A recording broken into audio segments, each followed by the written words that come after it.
Bonjour, que la paix soit sur vous. Il s'agit ici d'une première vidéo, d'un premier épisode, d'une série, donc de vidéos, qui aura comme thème « Pourquoi je ne serai jamais catholique ». C'est une série dont je vais progressivement publier les épisodes, si Dieu le veut. La réponse rapide, c'est que je suis musulman et que l'islam est la vérité. Et d'ailleurs, je ferai une vidéo sur ce sujet montrant pourquoi l'islam est la vérité. Je publierai une vidéo sur ce sujet, si Dieu le veut.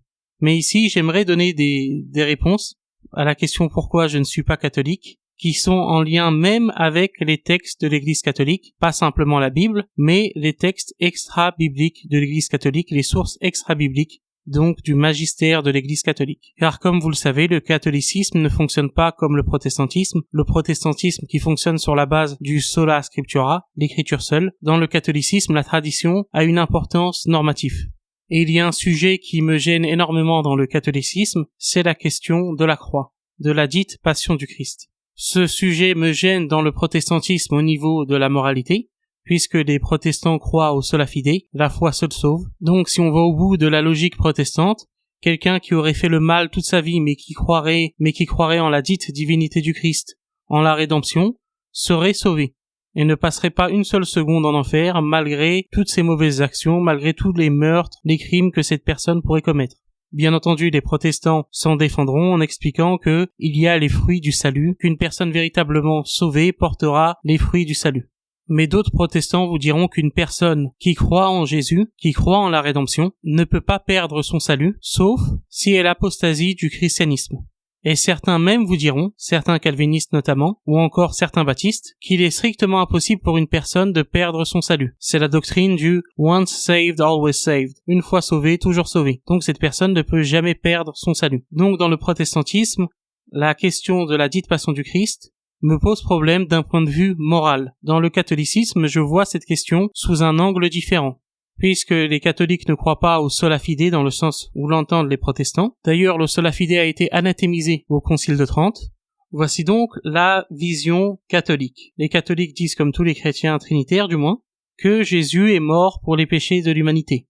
Cependant, du point de vue catholique, notamment chez Thomas d'Aquin dit dans la Somme théologique que dans l'absolu, et je précise bien dans l'absolu, Dieu aurait pu pardonner à l'humanité autrement que par la passion du Christ. Dieu aurait pu pardonner aux hommes sans aucun sacrifice, et cela n'irait absolument pas contre sa justice. Il serait toujours juste. Alors que pour certains protestants, Dieu n'avait pas d'autre choix que de sacrifier son Fils pour sauver l'humanité. Selon eux, il ne pouvait pas pardonner à l'humanité autrement que par un sacrifice. Les catholiques disent donc, comme on le voit dans la Somme théologique de Thomas d'Aquin, que Dieu aurait pu pardonner à l'humanité sans sacrifice, dans l'absolu. Mais que puisque la passion du Christ a été prophétisée, selon Thomas d'Aquin dans l'Ancien Testament, Dieu devait donc tenir sa promesse. Et Thomas d'Aquin dans la Somme théologique a donné plusieurs convenances de l'incarnation et de la dite passion du Christ, convenances que nous allons étudier brièvement plus tard si Dieu le veut dans cette vidéo. Donc selon le catholicisme, Jésus est mort sur la croix pour nos péchés, pour les péchés de l'humanité entière.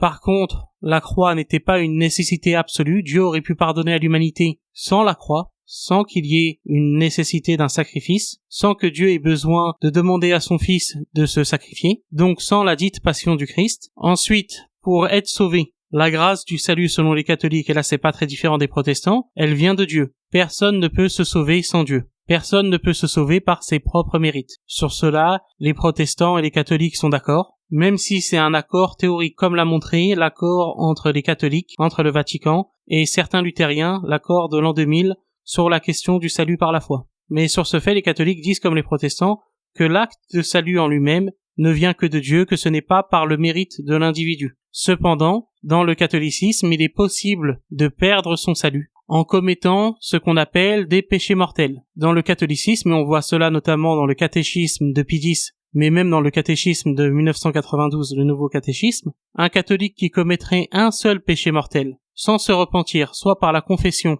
ou par la contrition parfaite, avec l'intention de se confesser lorsque ce sera possible, si un catholique commet un seul péché mortel sans se repentir, il va en enfer éternellement pour un seul péché mortel. Je précise bien qu'il va en enfer éternellement selon le catholicisme pour un seul péché mortel. Il ne va pas au purgatoire, il va en enfer éternellement. Maintenant, comme l'a dit un prêtre diocésain, donc ce n'est même pas un ecclésiadii, ce n'est pas quelqu'un de la fraternité Saint-Pédis, ce n'est pas un sédévacantiste, c'est un prêtre diocésain. Le père Horowitz a bien expliqué que des péchés mortels, ils sont commis des millions par jour. Ce n'est pas quelque chose de rare, ce n'est pas quelque chose de difficile de commettre un péché mortel. Le péché mortel, ce n'est pas tuer quelqu'un. Je répète. Le péché mortel, ce n'est pas tuer quelqu'un. Je répète. Le péché mortel, ce n'est pas tuer quelqu'un. Voilà, pour que ça rentre. Parce que ça, c'est tellement habituel que je le répète. Voilà. Qu'est-ce que le péché mortel? Il faut 3 conditions pour qu'il y ait un péché mortel. Alors déjà, au baptême, nous recevons la grâce sanctifiante. Voilà. Et si nous commettons le péché mortel, eh bien, nous ne sommes plus en mesure de posséder la grâce sanctifiante, elle fuit. L'habitation trinitaire en nous fuit. Alors, parce qu'ils ne peuvent pas rester. D'abord, il faut une matière grave. Qu'est-ce que c'est qu'une matière grave? Ce n'est pas uniquement tuer quelqu'un, loin s'en faut. Une matière grave, eh bien, c'est quelque chose qui va contre les 10 commandements. Par exemple, un vol. Par exemple, tout ce qui est de l'ordre du 6e et 9e commandement, c'est-à-dire la pureté, il n'existe pas de légèreté de matière. Donc ça veut dire que, je reprends les paroles de le Seigneur Jésus-Christ, c'est pas moi, c'est lui. Celui qui regarde une femme avec insistance et qui commence à avoir des pensées avec elle, impures, il y a matière grave pour le péché mortel. Ça suffit. Voilà. Alors, ça peut être des actes qui utilisent le 6e et 9e commandement sur la pureté en dehors de l'acte conjugal. Donc tout ce qui est en dehors de l'acte conjugal est péché mortel par nature.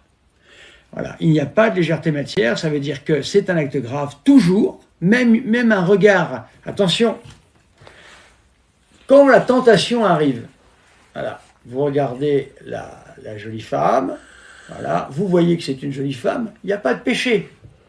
Si vous commencez ensuite à insister pour voir la jolie femme de haut en bas, etc., et ensuite que, voilà, là, il y a péché. Voilà. Donc la jolie femme, vous la voyez, voilà, tentation, je prie le bon Dieu, Seigneur, enlève-moi cette tentation du regard, il n'y a pas de péché mortel, il n'y a même pas de péché du tout. C'est si j'insiste, et si je donne mon accord à ce que tout ça entre en moi. Donc matière grave. Ensuite, il faut avoir la volonté de faire ce qu'on fait. Ça veut dire, eh bien, j'ai commis un vol, par exemple, j'ai volé 50 € quelque part, on m'a pas forcé à le voler.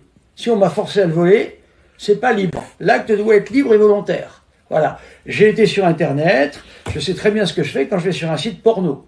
Voilà. À moins que ce soit là où c'est plus délicat, chez les adolescents, parce que ils sont très influençables. Voilà. Voilà. Mais je sors là de l'influence. Donc il doit y avoir la volonté. Et ensuite, il doit y avoir la connaissance de ce qu'on fait. Voilà. Savoir que ce que je fais, c'est un péché mortel. Voilà, c'est un péché. Si ces 3 conditions sont réunies, je suis en état de péché mortel. Si je ne regrette pas ce péché mortel et que je meurs dans cet état-là, je vais directement en enfer après le jugement particulier. C'est ce qu'enseigne le catéchisme de l'Église catholique, c'est-à-dire le catéchisme de Vatican II, le concile de l'amour. Voilà, pour vous rassurer. Donc, voilà ce qui est un péché mortel. Les péchés mortels, ils sont produits des millions chaque jour. Attention, vous avez des prêtres qui vont vous dire « Oh là là, c'est très très très très rare ». Pas du tout. C'est très courant, un péché mortel. Qu'est-ce qu'on doit faire quand on a commis un péché mortel? Premièrement, le regretter le plus profondément possible pour essayer de faire ce que l'on appelle une contrition parfaite et avoir le désir de se confesser. À partir de ce moment-là, s'il m'arrivait par malheur de mourir à ce moment-là, parce que j'ai la contrition, j'ai le regret, parce que j'aurais voulu m'en confesser, mais matériellement je n'ai pas pu le faire, je ne meurs pas en état de péché mortel. Voilà. S'il manque un seul de ces 3 éléments-là, c'est un péché véniel qui ne conduit pas directement en enfer, voilà, ou ce n'est pas un péché du tout. Merci beaucoup, mon père. Tout ce que je dis, bien sûr, je peux le justifier par le catéchisme du Concile de l'amour. C'est-à-dire, comme dirait quelqu'un que je connais bien, que je ne citerai pas pour éviter les ennuis, hein, le très saint Concile Vatican II. Voilà. Donc oui, c'est dur d'être chrétien, mais c'est possible grâce à Dieu. Voilà. Avec Jésus, on y va. Attendez, je reprends. Écoutez, chers amis. Moi, je vous parle de Jésus. Je vous dis ce que dit Jésus. Est-ce que les prêtres qui vous racontent des choses parlent de Jésus? C'est ça ma question. Un jour, les apôtres demandent à Jésus: oh là là, mais qu'est-ce que c'est dur d'être sauvé, mais qu'est-ce que c'est dur, comme vous là. Qu'est-ce que répond Jésus? Mes chers amis, je vais vous répondre. Pour vous, c'est impossible. Mais avec Dieu, tout est possible. Donc c'est pas dur. Si vous vivez avec Dieu, si vous êtes avec le Seigneur, si vous faites tout pour vous sauver, si vous portez le scapulaire de Notre-Dame du Mont-Carmel, si vous êtes avec la Vierge Marie, si vous dites votre chapelet, si vous êtes un chrétien qui fait tout pour être avec le bon Dieu, eh bien, vous serez sauvé. C'est pas compliqué. Il faut aimer le bon Dieu. On peut pas vous obliger à aimer le bon Dieu. Pour vous donner un exemple, le péché mortel, ce n'est donc pas simplement le meurtre, l'adultère, le vol, mais c'est quelque chose de beaucoup plus banal, entre guillemets, comme la contraception, et non pas simplement la contraception chimique, mais aussi la contraception dite naturelle, comme la méthode du retrait, qui est interdite. Dans le cas par exemple de la méthode du retrait, à ne pas confondre avec les NFP, les Natural Family Planning. Par exemple, un couple catholique qui aurait un rapport tout à fait légitime au sein d'un mariage catholique. Ce couple catholique, si lors de ce rapport l'homme et la femme se mettent d'accord en toute conscience et en toute liberté, se mettent d'accord pour que l'homme se retire avant ce que les prêtres autrefois appelaient l'émotion complète, et que ce couple catholique ne se repent pas, ce couple catholique va en enfer éternellement. Puisqu'un seul péché mortel commis en pleine conscience et en pleine liberté, sans repentir soit par la confession ou la contrition parfaite, et c'est l'enfer éternel. C'est ce que l'Église catholique a toujours enseigné. Pareillement, le divorce, avec remariage, le divorce comme on l'entend de nos jours, c'est-à-dire non pas la séparation des corps qui est autorisée dans le catholicisme avec l'accord des autorités ecclésiastiques, mais on parle bien ici d'un divorce avec remariage. Lorsqu'une personne divorce et se remarie, elle commet le péché d'adultère, elle commet un péché mortel. Je vous donne un exemple. Imaginons un instant que deux musulmans, un musulman et une musulmane, souhaitent se convertir au catholicisme. Le souci ici pour eux, c'est qu'ils se rendent compte de la difficulté lorsque le prêtre qui s'occupe de leur catéchuménat les interroge sur leur statut matrimonial, et là il apprend par exemple que dans ce couple, appelons ces gens Nordine et Samira, le prêtre apprend que Nordine ne s'est jamais mariée avant d'avoir épousé son épouse, avant d'avoir épousé Samira, mais que Samira a été mariée auparavant, qu'elle a divorcé, que le divorce est reconnu à la fois religieusement et civilement, et que elle était mariée auparavant avec Mouloud, et que par la suite, après le divorce civil et religieux, elle a épousé Nordine. La difficulté, c'est que pour Nordine et Samira, leur union est impossible aux yeux du catholicisme, puisque c'est une union adultère, car il faut savoir que le droit canonique reconnaît les mariages des non-catholiques. Donc le droit canonique de l'Église catholique reconnaît le mariage qu'il y avait entre Mouloud et Samira. Donc aux yeux du droit canonique, aux yeux de l'Église catholique, Samira est toujours mariée à Mouloud. Donc Nordine, en se mariant avec Samira, commet un adultère selon l'Église catholique. Pareillement pour Samira lorsqu'elle s'est mariée avec Nordine. Aux yeux de l'Église catholique, elle est toujours mariée avec Mouloud. Je ferai d'ailleurs une vidéo très prochainement sur ce sujet, si Dieu le veut, en expliquant comment le catholicisme peut briser votre mariage. Donc, en devenant catholiques, ensemble, Nordine et Samira vont devoir trouver une solution, c'est-à-dire soit se séparer totalement, soit vivre ensemble pour le reste de leur existence comme frères et sœurs. Autrement, ils seront à chaque fois en état de péché mortel. Ils ne pourront pas, s'ils persistent dans cette union, ils ne pourront pas recevoir la communion, recevoir l'Eucharistie, qui est littéralement pour les catholiques, on le voit dans le catéchisme du Concile de Trente ou dans le catéchisme de Pie X comme celui de 92, qui est littéralement pour les catholiques le corps du Christ, avec une exception, mais une exception très moderniste, depuis Amoris Laetitia du pape François, qui est un texte qui est très contesté et qui autorise sous certaines conditions les couples divorcés et remariés à recevoir la communion. Mais quoi qu'il en soit, cela reste un péché mortel, et que donc pour Nordine et Samira, la seule façon pour eux d'être des bons catholiques, c'est soit de se séparer totalement, de ne plus vivre ensemble, ou de vivre comme frères et sœurs pour le reste de leur vie, alors qu'ils n'étaient absolument pas au courant des règles de l'Église catholique, puisqu'auparavant ils étaient musulmans et que donc ils ne comprennent pas pourquoi leur union est impossible. Le divorce avec remariage est totalement interdit dans le catholicisme et on a tendance, et j'ai fait moi-même cette erreur, à confondre nullité de mariage et divorce. La nullité de mariage dans le catholicisme, c'est quelque chose qui est décidé par le tribunal ecclésiastique, qui est l'équivalent du tribunal donc de la charia en islam, ou d'un tribunal rabbinique dans le judaïsme, et qui décide est-ce qu'un mariage était valide à la base ou non. Est-ce que le consentement était véritablement libre, etc. C'est un autre sujet qui mériterait lui-même une autre vidéo. Mais en tout cas, dans le catholicisme, il n'y a pas de divorce et de remariage. Un catholique, comme par exemple dans le cas de ces deux convertis, qui n'obéirait pas aux règles de l'Église, qui interdit le divorce et le remariage, cette personne, si elle ne se repent pas avant sa mort, soit par la confession ou la contrition parfaite, cette personne va en enfer éternellement selon le catholicisme. Donc on voit ici la très grande difficulté du catholicisme, la très grande dureté du catholicisme. Un seul péché mortel, commis en pleine conscience et en pleine liberté, c'est l'enfer éternel. Si bien entendu il n'y a pas de repentir. Et cela pour un seul péché mortel, et pour des choses que personne d'autre que les catholiques considèrent comme des péchés mortels. Cette condamnation aussi difficile, aussi dure du divorce et du remariage dans le catholicisme est unique à cette religion, comme la condamnation de la contraception dans Humanité, que ce soit la condamnation de la contraception chimique ou la condamnation de la contraception naturelle, entre guillemets, comme avec la condamnation de la méthode du retrait.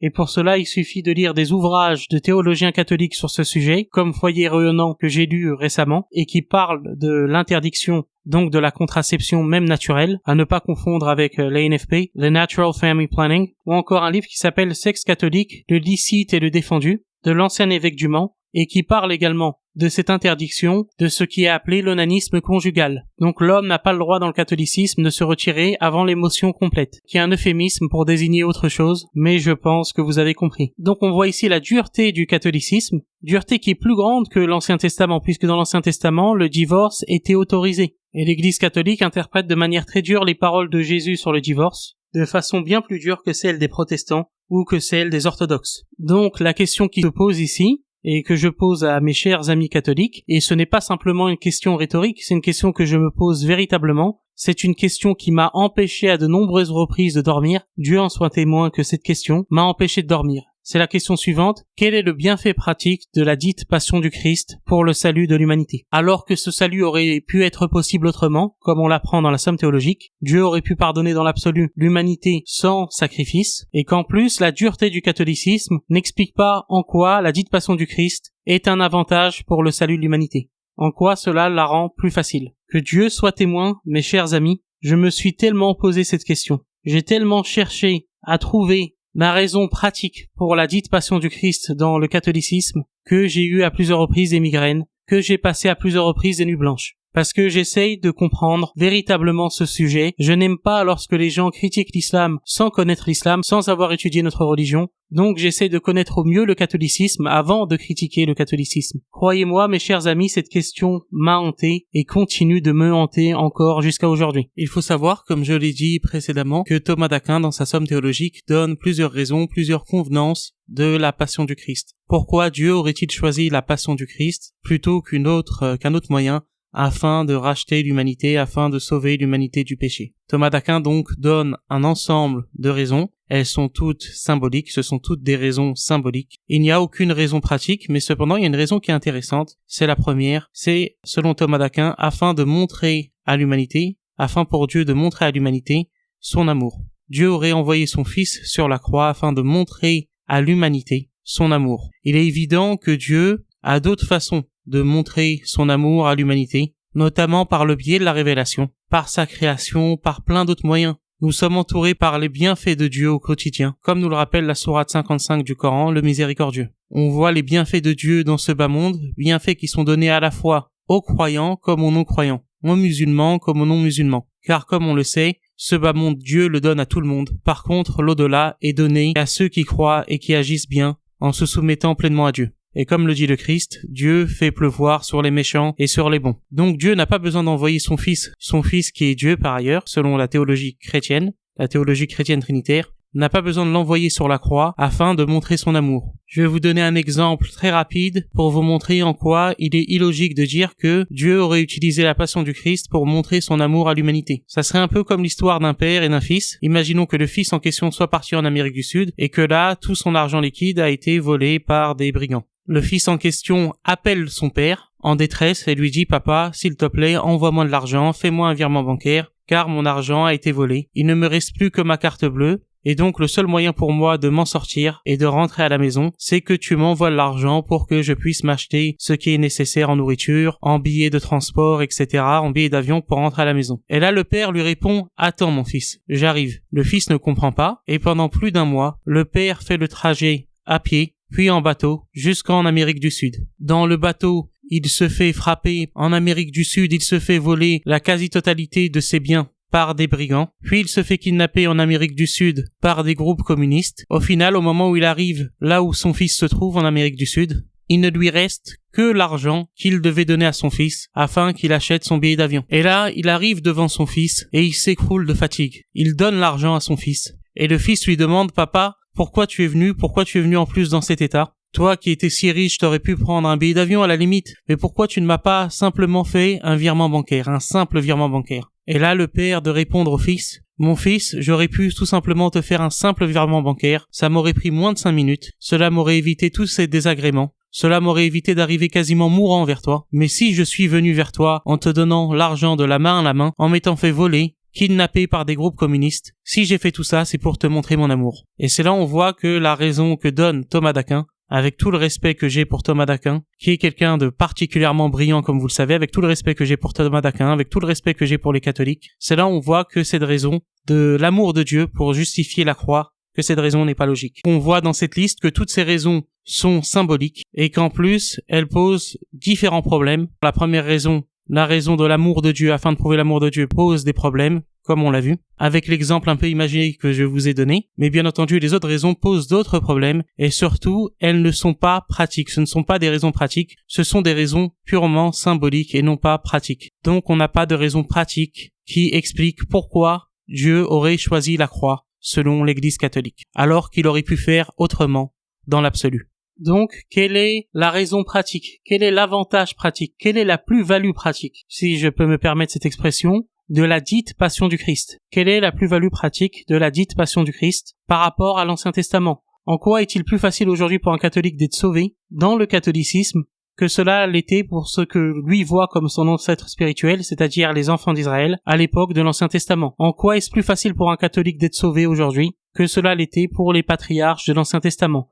que cela a été pour les enfants d'Israël à l'époque de l'Ancien Testament? Alors que l'Église catholique, sur certains aspects, sur des aspects qui sont connus universellement par les hommes, par lesquels les hommes et femmes, les hommes avec un grand H, passent très souvent dans leur vie, comme le divorce. L'Église catholique a en effet des règles bien plus difficiles sur ce sujet que les règles qui sont dans la loi de Moïse, qui est pourtant très dure sur d'autres sujets. Mais ici, le divorce, cette question fait partie de la condition humaine, de la condition des couples depuis le début de l'humanité. Bien entendu, l'islam n'encourage pas le divorce, mais parfois le divorce dans certains cas peut être un moindre mal. Et il serait très difficile d'empêcher un homme et une femme dont le conjoint a divorcé de se remarier. Et d'ailleurs, Fidélitaire parle dans un de ses numéros sur le divorce de ce qu'ils appellent le courage héroïque de ceux dont le conjoint a divorcé mais qui sont restés fidèles à leur mari ou à leur femme, puisqu'ils ne pourront plus jamais se marier de toute leur existence. L'islam à côté est dans le juste milieu entre la dureté du catholicisme et un certain laxisme du protestantisme.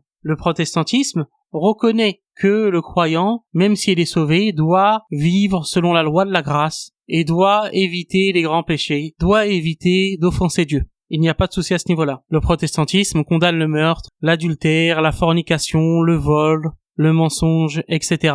Mais sans donner de conséquences à ces péchés lorsque les personnes qui commettent ces péchés, en tout cas de conséquences dans l'au-delà, lorsque les personnes qui commettent ces péchés ont mis leur foi en Jésus et croient en la rédemption, et donc sont sauvés selon les protestants. Et là, on voit un problème moral que pose le sola fide. D'un autre côté, le catholicisme est très difficile et très dur, et il est très dur d'être sauvé dans le catholicisme. Et d'ailleurs, la thèse du petit nombre d'élus a été très majoritaire, comme l'explique Guillaume Cuchet. Elle a été ultra majoritaire jusqu'au milieu du 19e siècle. Je le répète encore, un seul péché mortel commis en pleine conscience et en pleine liberté, sans repentir soit par la confession ou la contrition parfaite, avec intention de se confesser, et c'est l'enfer éternellement pour cette personne, mes amis. Le purgatoire n'étant réservé qu'aux chanceux qui savent qu'ils seront sauvés en passant par l'équivalent de l'enfer temporaire en islam, par le purgatoire, qui est, selon la majorité des théologiens catholiques anciens, un lieu physique, avec un feu purificateur. Et c'est là où nous voyons que l'islam est la religion du juste milieu, puisqu'en islam, les croyants, les musulmans sincères ne vont pas en enfer éternellement, comme nous l'apprend une narration prophétique, et comme nous l'apprend le consensus des savants musulmans sur ce sujet. Un musulman qui meurt en ayant commis des grands péchés, l'équivalent des péchés mortels dans le catholicisme, sans s'être repenti, ce musulman, si Dieu ne lui pardonne pas, va en enfer temporairement. Et croyez-moi, mes amis, une seule seconde en enfer, c'est bien trop. Bien entendu. Mais il ne va pas en enfer éternellement, il va en enfer temporairement, ce qui est l'équivalent dans le catholicisme du purgatoire. Donc, selon l'islam, la majorité des musulmans, à la toute fin, seront sauvés, après pour certains être passés par l'enfer, et comme je l'ai dit, une seule seconde en enfer, c'est déjà bien trop. Alors que selon le catholicisme, selon l'opinion, c'est certes pas dogmatique, mais c'est une opinion qui est tellement majoritaire à travers l'histoire qu'elle n'a été contestée véritablement qu'à l'ère moderne, comme l'explique Guillaume Cuchet, avec quelques exceptions, mais ça a été tellement majoritaire que c'est une opinion admise, même si elle n'est pas dogmatique. Alors que selon le catholicisme, avec la thèse du petit nombre d'élus, la majorité de l'humanité va en enfer éternellement, et la majorité des catholiques va en enfer éternellement. Pas au purgatoire, mais en enfer éternellement. Aussi, on voit la miséricorde de Dieu, et on voit la miséricorde du prophète Mohammed, que la paix et la bénédiction de Dieu soient sur lui, le bien-aimé de Dieu, qui intercédera pour sa communauté au jour du jugement dernier, qui intercédera pour chaque musulman, qui intercédera pour nous. Et sa communauté, ce n'est pas simplement les Arabes. Sa communauté, c'est tous ceux qui se seront véritablement soumis à Dieu. Car on ne peut pas se dire soumis à Dieu lorsqu'on n'accepte pas la plénitude de la révélation de Dieu. Lorsqu'on n'accepte pas le Coran, le Saint-Coran. Lorsqu'on n'accepte pas la prophétie du bien-aimé de Dieu, le prophète Mohammed, que la paix et la bénédiction de Dieu soient sur lui. Ainsi, le prophète Mohammed, que la paix et la bénédiction de Dieu soient sur lui, intercédera pour l'ensemble de sa communauté. Et si vous faites partie de sa communauté, que vous soyez blanc, noir, que vous soyez français, américain, congolais, néerlandais, que vous soyez un habitant de Picardie ou du Michigan ou du Tennessee, le prophète Mohammed, que la paix et la bénédiction de Dieu soient sur lui, intercédera pour vous au jour du jugement dernier. Si vous acceptez l'islam et si vous devenez musulman, si vous suivez la religion du Christ, de Jésus-Christ, que la paix soit sur lui. Ainsi, on voit que l'islam, une fois encore, est la religion de miséricorde, est une religion de justice, qui est dans le juste milieu entre le laxisme du protestantisme et la dureté extrême du catholicisme. Bien entendu, notre but n'est pas de blesser les catholiques, c'est ici d'expliquer pourquoi je ne serai jamais catholique. Il est strictement impossible pour moi de devenir catholique. J'ai énormément de respect et de sympathie pour nos amis catholiques, je prie très souvent pour eux, afin que Dieu les guide vers l'islam. J'ai beaucoup de respect pour les catholiques et encore plus précisément les catholiques traditionalistes, qui souhaitent véritablement adorer Dieu. Non pas comme ils le souhaitent, mais comme Dieu leur demande. Ils ont cette intention dans leur cœur, ils recherchent une messe qui soit révérencieuse, et ce qu'ils recherchent en vain dans le catholicisme, ils le trouveront dans l'islam, qui est la véritable religion de Dieu. Il suffit d'étudier l'ecclésiologie de l'Église catholique pour se rendre compte que le catholicisme est faux, et cela sans même avoir besoin d'ouvrir la Bible, simplement en étudiant les sources extra-bibliques du magistère de l'Église catholique. Donc c'est la fin du premier épisode. Je publierai un second épisode très prochainement si Dieu le veut. Un second épisode de cette série Pourquoi je ne serai jamais catholique. Je vous remercie beaucoup pour votre attention, que Dieu vous bénisse et que Dieu vous garde.